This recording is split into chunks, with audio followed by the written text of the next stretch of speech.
Hey guys, welcome back to another episode of Book to Block, the series where I bring my fantasy novel to life in Minecraft one block at a time. In today's episode, we're back out here in the plains, far away from my mountain range over there, to work on a new mountain range today. This one over here, the one I kind of planned out slightly for my map in the last episode. But in today's episode, we're actually going to be forming it completely and doing a little bit of detailing inside of it. So let's get to it. Alright, so the region that we're going to be building today isn't actually in my book. It's a totally new, kind of original for this YouTube series. It may be revealed later in a later book, or offhand mentioned when I redo my book for like a third or fourth draft, kind of going in, adding in more detail and stuff like that. But today we're going for just a bit of originality, not based off of anything I've written in the past. It's kind of just freehand, just to have a little bit of fun today. All right, so here is a little bit of progress. We've seen the mountain range start to come into being here. It's a little easier to see with the distant horizons because it is bigger than 32 chunks in like one direction. So the end of that is going to be turned into the pixelated bit. But I've slowly gone along, just placing in these mountains. Not too much care, just trying to get a general shape down first, as well as messing up the terrain in the middle here, as well as like kind of on the outside. I wanted it to be like not just one skinny peak we throw over to journey map and see what it's sort of looking like. I know there's a topography thing in here. There we go. So this can kind of give you an idea of the height of the maps. It's kind of cool look at it. But what I've done is I've gone in with Axiom, just a little demo. Going in, elevation tool, I used the smoky procedural, and then I'm kind of just messing around with the different settings just so nothing looks the same. I'm trying a different technique from how I did with those mountains in the background there for my Frostcracked Peaks, because those ones were just kind of copy pasted the same one. These ones I'm building up slowly using continuous, but occasionally using once. So in these side mountains, you can see kind of the profile of it. You can see these peaks. So usually when you're just doing continuous, let's switch over to continuous, and you're building up, it's a slow thing and it's always just very smooth unless you're gonna hold in one area and then hold in another. And like that kind of gives a bit of roughness, but they look identical. So what I did is I went in with continuous, kind of just scribbled in the outline of it. Then occasionally going with once, I look down from the top bottom and just click. Now that adds a bit of shape, and then I can go back to continuous to kind of meld the area into it so nothing looks like too out of place. You don't want just too much of like this one's like so taller than the other ones around it, but that can be also good because you want a bit of variety. For these ones, I didn't really go in for the smoothing too much. I wanted them to be a bit of a rougher kind of canyon. All these mountains, like usually you see it like this and it looks weird because usually what you do is you grab a smooth, click just once, and just look at the difference between those. Like that one kind of just smooths in. You can see all these curves in it, whereas these ones are kind of rough. Well, I want that roughness, so we're going to keep it like that. And this is kind of the area that's not supposed to be there. When we come over, it'll unload again. That's the one kind of downside of Distant Horizons. It doesn't always update perfectly. And then, see, it's back for some reason. Not sure what the problem of that is. Just needs a little bit of time of loading.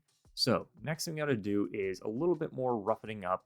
Maybe expand these mountains a bit more so they're a little bit more fortified like area in the world, and then we can start working on the coloring. All right, so how I'm going to paint these mountains is using Axiom as always, and as you can see up here, we've got a little bit of a mask going on. So what this means is it's only going to select the blocks that are above the Y level of 39 and below 60. So as you can see here, it's going to do everything below 60, and I didn't want to go too deep into the ground. We'll figure that out later. That's not too much of a problem right now, just because usually I wouldn't have all this detail in the middle. It would usually be flat, and it would be at like this kind of level over here, so then it wouldn't go too much deeper. So we got this, so let's remove that. Didn't mean to click that in.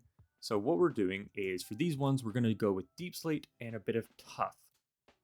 Now, I wanted to probably bring that back over to my mountains in the distance you see there. I didn't do too much of the tough, or I guess the deep slate part, when I was working on the outskirts again. So we're going to lower the scale, lower the radius, play around. And then what I do is I then just take this one. We want to flip this around and then remove this one, switch the deep slate back to stone, and then it's everything above. So we want to actually include it, so equals to. So now we get this. So we get the bit of darkness change. And then once we add the green back on top of it, So let's just quickly scroll all the way to the top of it. And then we want to go with a bit of grass. And I like to add a little bit of moss. And then we have to remove this again. And now we scroll down, can see the sky. Now, we don't want it 50-50 because then it's just going to turn everything that can see the sky into that. We want to lower it down a little bit so that the total isn't equal to 100 in the bottom left here. So we scroll in, kind of scribble it around. Does it look okay? Maybe get a good look from the bottom. And I think that's a decent look. Maybe you want a bit more darkness at the bottom because look at all the deep slate that's been covered up. So maybe because this isn't like such a steep mountain, there's a lot more of views like seeing the sky. So maybe we undo this and we lower it even more. And there, now we can see a lot more of that stony area, only a little bit of grass growing because maybe this is like a really windy area, not hospitable for any of the green to grow and things like that. So we're going to go around, kind of copy that technique all the way around, maybe raise up the mountains a bit more. But since now that we've colored it in, if we go in with this, we got to remove our mask. Remember always to do that.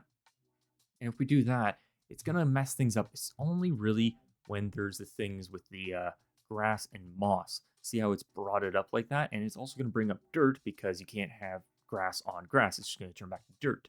So when you want to make those adjustments, you probably want to do it before adding the green because if you go like this, it's still fine. And it also gives a little bit of variation when you do the painting, so it's not a flat line in between the deep slate and the stone.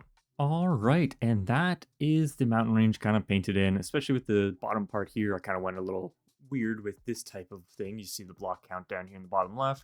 Just randomly placing, adding a little bit of grass just for a little bit of greenery, just a bit of detail, just so things don't seem too like abrupt of a change. It's kind of like a mosaic. It's interesting what the random, like a, what's it called?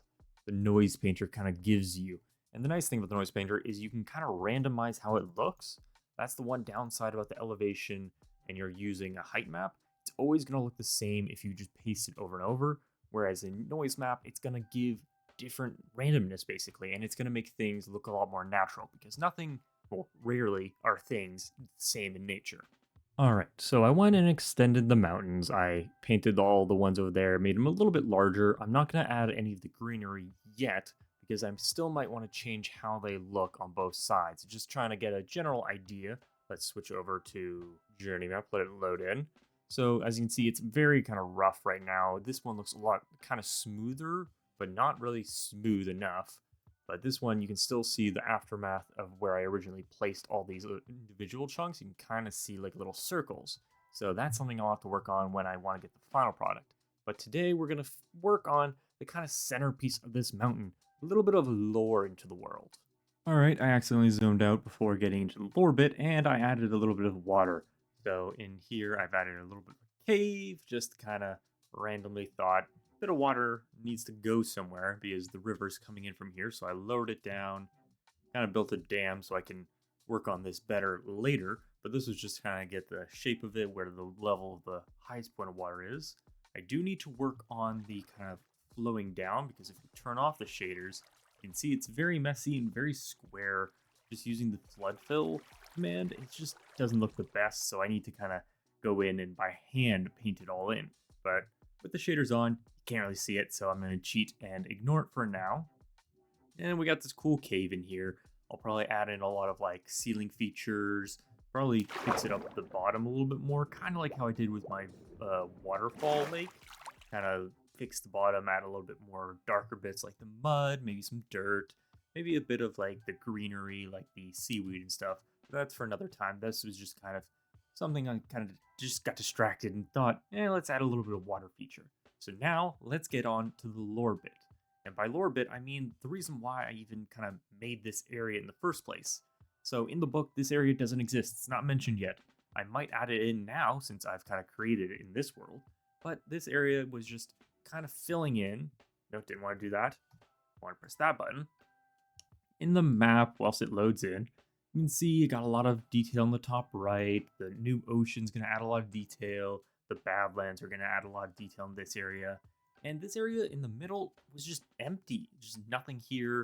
It felt like the world was like too open, too easily like I could just go this way. or this way. I could go anyway. So this adds a little bit of an obstacle in the world itself. So what I want to add, I just thought would be kind of cool, is one day, many millennia ago, a meteorite struck this area and left a massive crater. So we're going to go in with elevation lower. We're going to add a decent chunk. So we're going to bring this up probably to 50, and we're going to pick our spot. So I want it to be somewhat centered, not too close to the edge, probably somewhere around here. So let's draw in a little bit, and we're just going to keep going down. And we got to figure out how, actually, I'm probably going to have to go and do a little bit of research on how meteorite holes look. So look at a couple real ones, and then try and copy the technique over. All right, so here is a little bit more detailed version. From what I could see, it's a very small meteor. Most of them are like a kilometer wide. This one's 184. But then again, my measurements aren't like Minecraft 1-to-1, 1 block, 1 meter. So this seems good enough for now. But I went in and I changed the blocks to match a little bit of deep slate and smooth basalt. I think what I need to do is when I'm doing the deep slate, I need to random. Because now it's not going to just be facing upwards, and it'll add a little bit more detail. So let's scribble this back in again. Now if we come down here and look at all the deep slates, you can see they're in different directions, which adds a bit more detail. So it also kind of showed that there's a little bit of a lip on the field, like the kind of earth kind of upheaved as it shot down. Some of it kind of shot back up on the edges. I also went in, did a little bit of roughening. I've been using that a lot. Some things have just been feeling too smooth in this area. So just a little roughen up, and it gives it a little bit more of a rough feel. So next up, we need to create our shape. I don't know if rock can do it. So if we do a rock, maybe, but we want to have kind of a meteor. So maybe we'll go into the shapes. Basically solid sphere. That's too small. Nope. Want maybe larger. Oh, that's how it was supposed to do. So we're kind of getting an idea. I guess obsidian is kind of the best kind of marker because it's nice and dark. I can see the difference. So we're probably going to want to make it smaller. Is the impact is what makes the huge hole, not the actual meteor itself. So a small one, like even this size, probably could create this kind of big a hole. But I want it to be about that large. So then we're going to sink it into the ground a little bit. It's been there for a long time. Let's paste it in. We can change things up so we can now go in, maybe roughen it up a little bit. You don't want a smooth sphere. That adds a little bit more detail. And then we can maybe, let's drag this up here and let's pick noise painter. So we want obsidian. Maybe we can try some of the crying obsidian. How does that look? So that gives it a much kind of more mysterious feel, but I want it to be a little lower scale, so let's throw that in. Let's go a little less of the crying. All right, interesting. So that's a different look. All right, time for a bit of lore, and you might notice something happening in a couple seconds. I've added a little bit more detail, adding these budding amethysts, and there you go. A little bit of lightning. So I've kind of made this a ore or magical thing that came from the heavens, struck down here, and it's very high, like it attracts lightning like that. See that? That's pretty cool. I'll show you how I did that in a second. But how it kind of is it's a very, like, you'd think people would want to mine this for all the materials, but as you can see, not the safest thing to get close to. One weird thing about Minecraft, if you're too far away, we'll wait for it a second. There you go. So as you can see, you can't see the lightning strikes from too far away, but it still covers in the sky. But that's just going to be this region. The problem is, now if I were to fly way far away, and like I'm working on this side of the world and this is going, if it strikes, I'll see if it's still loading in. I don't know if it's going to unload the command block. I'm just testing this now. Let's sit and wait for it to go off. All right, so it seems it unloads the command block, which is very good for me. I'll just need to test the kind of distances and see like when is it going to reload in and when is it going to start, because I'd like if it could be like on the edge of this mountain range. So as long as you're not in this area, it's not going to be shining lightning everywhere, just constantly going off. But I think you have to get pretty close for it to reactivate. It's probably going to go off in a second or so. but I think that kind of adds a little bit of atmosphere to this region. Oh, and there you go. So you have to be within a certain amount of blocks.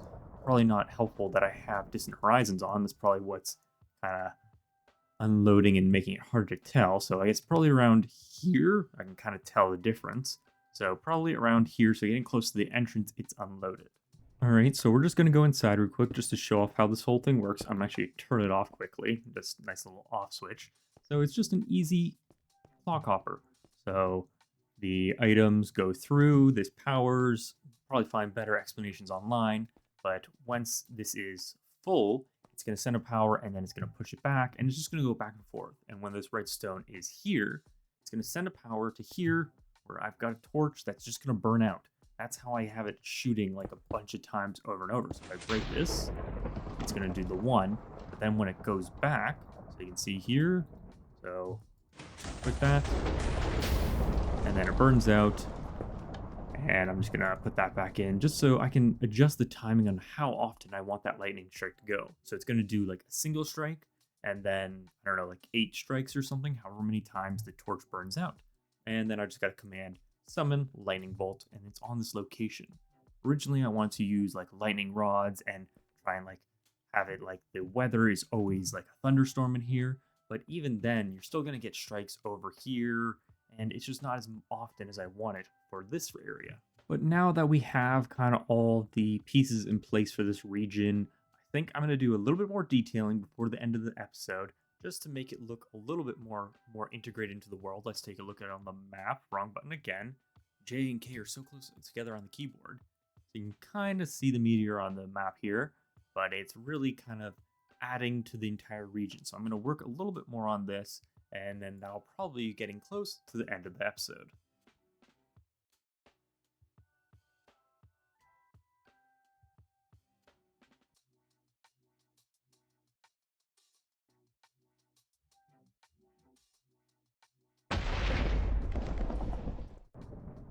All right, so I've been going back and forth nonstop trying to figure out what I didn't like about this area because there was just something and I couldn't put my finger on it. What did I not like?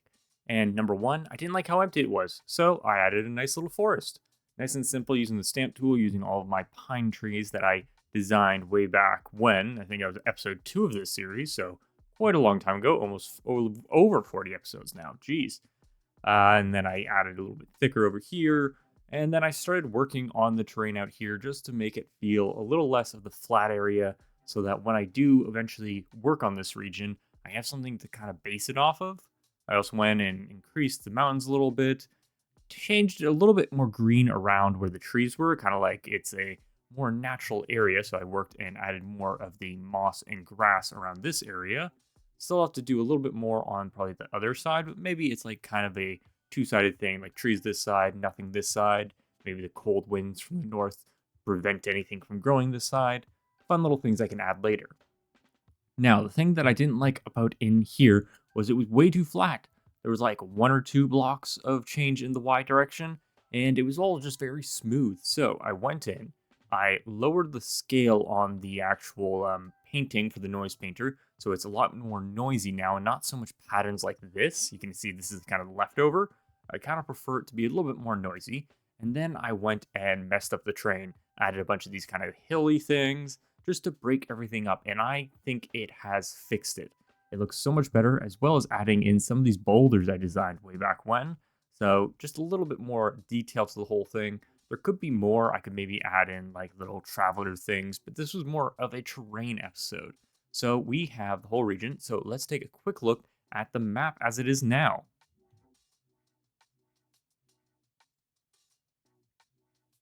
All right, so as you can see, I have loaded much more of the map. As you can see the top left here, I filled in the area. It just takes so long. I have to fly over every area, wait for it to load in. So that's why it hasn't been loaded in thus far.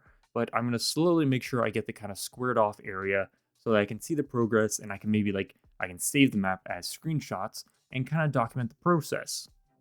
But as we zoom in here to today's progress, you can see all that we have done. So this is all just flatlands before, but now we have a nice little mountain range. Need a little bit more detailing on this top bit to get rid of these kind of chunks that you can see. This is identical to this thing here. It's kind of hard to see, but easier further away. And then we got all this terrain on the outside that we slowly have to work in. I'll probably do that after we get the path of the river in. So that'll be something to do on live streams, just to get the whole path that we showed off in the last episode. And then we can kind of work on the terrain around it, and then work on things like the big forest or the plains where I'm going to have a bunch of different villages and such. But I think that is everything. So if you enjoyed today's episode, please leave a like and subscribe for more episodes coming soon. Until next time.